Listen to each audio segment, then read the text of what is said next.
During this video presentation, I will explain several biomechanical principles of the walking lunge.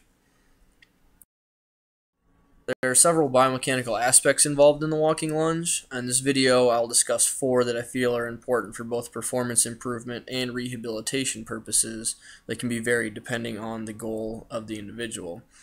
And those aspects are force, which is simply a push or pull, and forces are exerted by objects on other objects. Forces do come in pairs. The force exerted by one object on another is matched by an equal but oppositely directed force exerted by the second object on the first.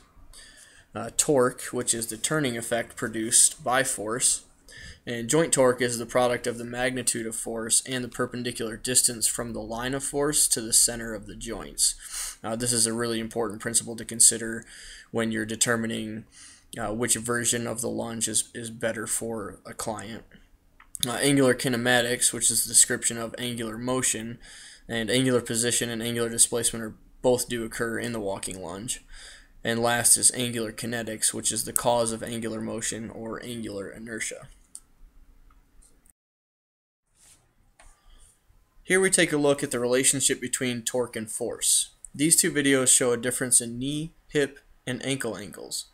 In this first video, the client's knee, trunk, and ankle are in a more upright position. This posture produces less torque on the knee joint, but also disperses the torque less evenly between the hip and knee joint as well, and produces very little torque on the ankle. This position is good for someone that is rehabbing a knee or ankle injury, but not great for someone that can withstand the extra torque on the knee and is looking to improve performance. This position creates less force compared to the position with a greater forward angle at the knee, hip, and ankle. In the second video here, there is a greater forward angle of the hip and knee and ankle, which does cause increased torque on the joints, but also creates greater force production and it engages the plantar flexor muscles in a positive way. This is a preferred posture if the goal is performance improvement and the knee is okay with the added torque.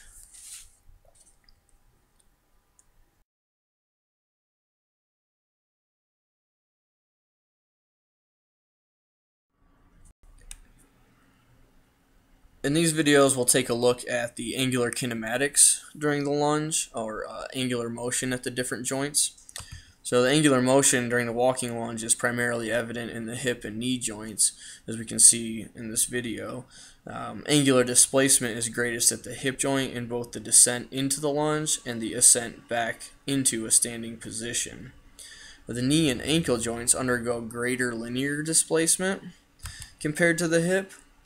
And in order to make the exercise safer for someone with knee pain, linear displacement at the knee should be limited in order to prevent the knee from extending too far from the hip, as we can see Lindsay's doing here. Angular velocity should also be limited and controlled, as Lindsay's also doing well, but she would be better served if she increased the angular velocity on the ascent back to the standing position, as well as greater hip extension.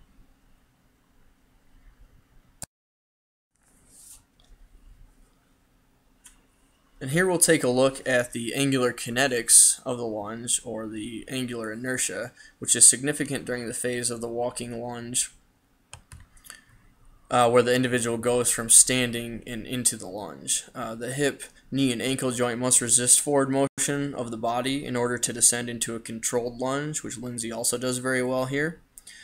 And if the angular motion becomes too quick, it may cause pain and instability in the knee and the ankle. And flexion of the hip and knee and angular motion should also be limited in the frontal and transverse planes, as Lindsay does pretty well here, to maintain proper motion in the sagittal plane. We don't want too much rocking or shifting of the hips downward as much as we do in a forward motion.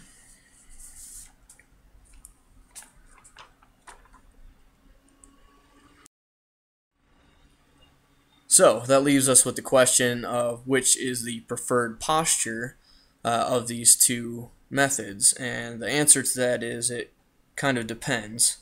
And It really depends on the goal of the individual, because as we saw, different angles elicit different force production, torque on the joints, and angular motion. And all of these differences create a different result from a performance and loading standpoint. The individual performing the exercise should be assessed to determine how much torque their joints are capable of withstanding, as well as how much force is necessary for them to produce. So if the goal is limiting the load on the knee with the reduced muscular demands, the upright version would be preferred. But if greater loading with greater power development is the goal, with greater muscle activation at the hip, knee, and ankle, and can tolerate greater torque on the knee joints, the more inclined version would be better.